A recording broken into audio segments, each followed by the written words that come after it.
Hey, it's Jocelyn here with the Positivity in Pregnancy and Motherhood podcast, and I am looking forward to being with you today. These are always a good moment for me to grow and develop in my own motherhood and recognize what I need to do different and or implement to help my mindset in motherhood, to enjoy this season of life and not to dread it. Because that's what I want. I want to enjoy my motherhood. I want to enjoy raising my kids. I've always wanted to be a stay-at-home mom, and it has been hard. But as I have shifted my thoughts, it has become better. And it's constant work, especially with the stages and different ages of kids. I'm realizing that as it shifts, I have to shift, which isn't always very easy. Today I want to talk about one aspect of motherhood that has really been prevalent on my mind lately. Thanks for joining. If you think of a mom friend, a sister, or maybe even your own mom during this episode, send it to them. Let them know that you're thinking of them and that you want good thoughts for them as well. Thank you. Hi, I'm Jocelyn, host of the Positive in Pregnancy and Motherhood podcast. I help pregnant women and mothers to find positivity in their season of life through changing their thoughts to work for them and not against them. I help mothers find the small, doable steps in thought and action without making drastic changes to their everyday mom life, and I can help you. Thanks for joining. Alrighty, so we're going to talk about work today. And we as moms and stay-at-home moms or any type of mom has a plethora of work to be done and work to teach our children, and it's not always very easy to do these things. So I want to talk about some of the different areas of work and how I have learned to enjoy them a little bit more, or I'm trying to learn to enjoy them a little bit more. And also I'm trying to help my kids learn to work and not do the work for them. Which for me, that one actually is kind of hard because it's easier for me to just do it than listen to them whine. So I'm in your boat too if you feel the same way. Some of the work that we as moms have to do is cleaning. We have got to clean up. I didn't love cleaning growing up, but I think that's been a learned trait. And I think if you don't love cleaning, it can kind of be a learned trait as well.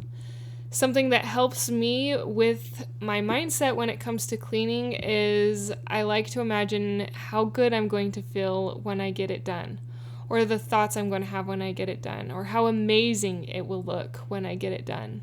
And as I focus on those thoughts while I am cleaning, on how great I'm going to feel when it's done, on how great it's going to look when it's done, then it becomes a little bit more easy and a little bit more exciting for me to do. So that is one mindset shift that I have had when it comes to cleaning. Another type of work that we have to do is cooking or feeding our family. It is work. When we were first married, it took me a little bit to get into this one. I haven't always naturally loved cooking. I've loved baking. I've always loved baking. But cooking like meals and stuff it's been a little bit harder. And so when we were first married, I just basically I would call it, right now I call it lazy, but it really wasn't lazy because it still kept us fed. But I would put a big pot roast in, and then we would just use that pot roast all week for different meals. And there's so many things I learned when we were first married that you can do with a pot roast. So simplifying the load is one thing that I learned. But the other thing is that I just decided to start thinking cooking is therapeutic. I listened to a real inspiring podcast once. I don't even remember whose podcast it was on or what episode it was, but it was just really inspiring on how chopping vegetables, simmering sauces, and preparing meals can be very therapeutic. And as I have thought about that while I'm cooking, I have come to fulfill that. I have reaped that. Cooking is really therapeutic for me now. and I really enjoy it. Also, turning on music while I cook, that's another thing that really helps me just to enjoy it, to be uplifted, and not to feel so drudgery. Something that makes cooking hard is when I don't plan ahead. Planning ahead makes all the difference in the world, with a menu and especially with pulling meat out of the freezer. If I forget to pull meat out of the freezer, I'm a lot more frantic when it comes time to cook or make food.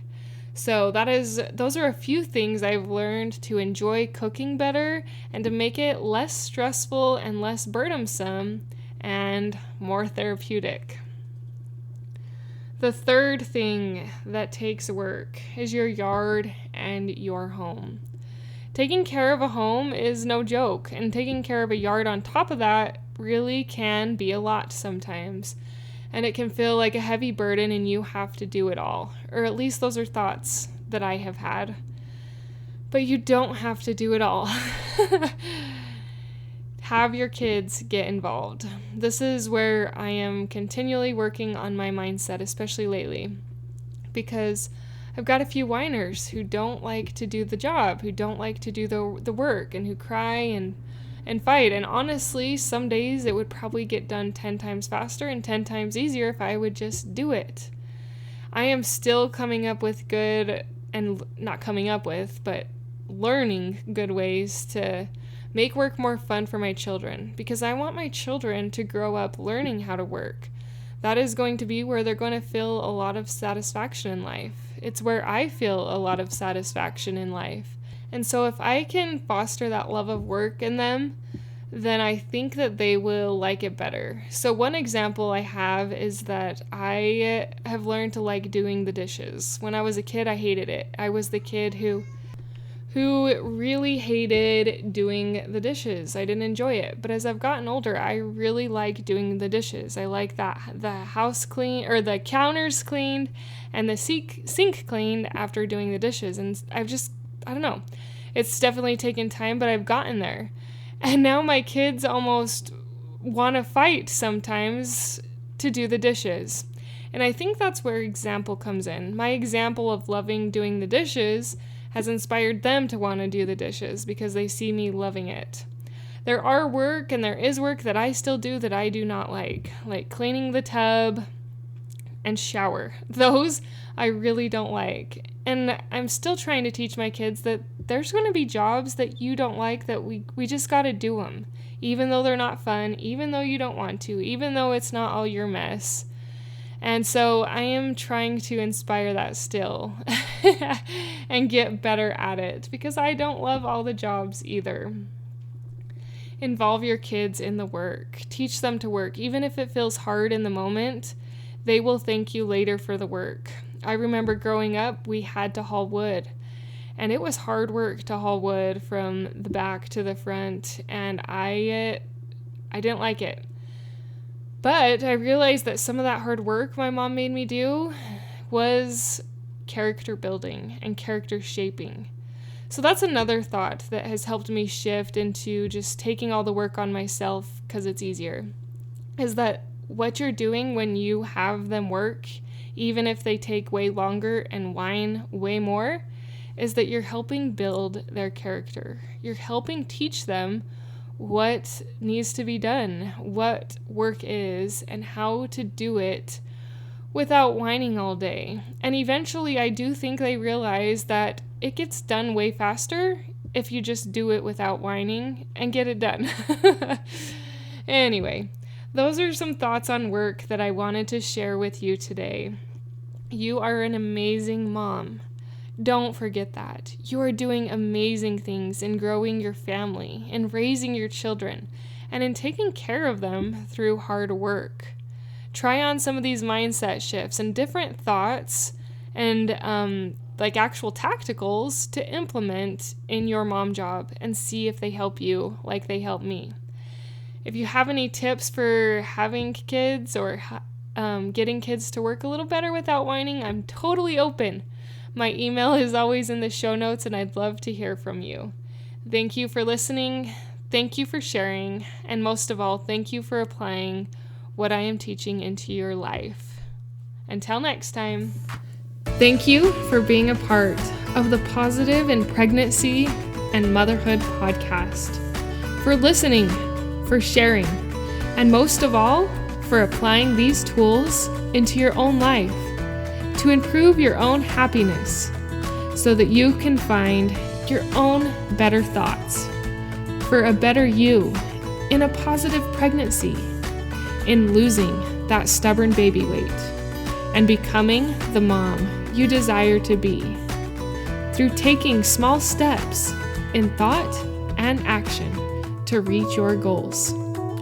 If you are a mother who has an inner desire to enjoy motherhood and pregnancy better, but you are having difficulty figuring it out, I can help you. I can help you find the small, doable steps without drastic changes to your everyday mom life. Reach out, let's connect, and let's see you move forward. My name is Jocelyn, and I thank you for listening. Until next time.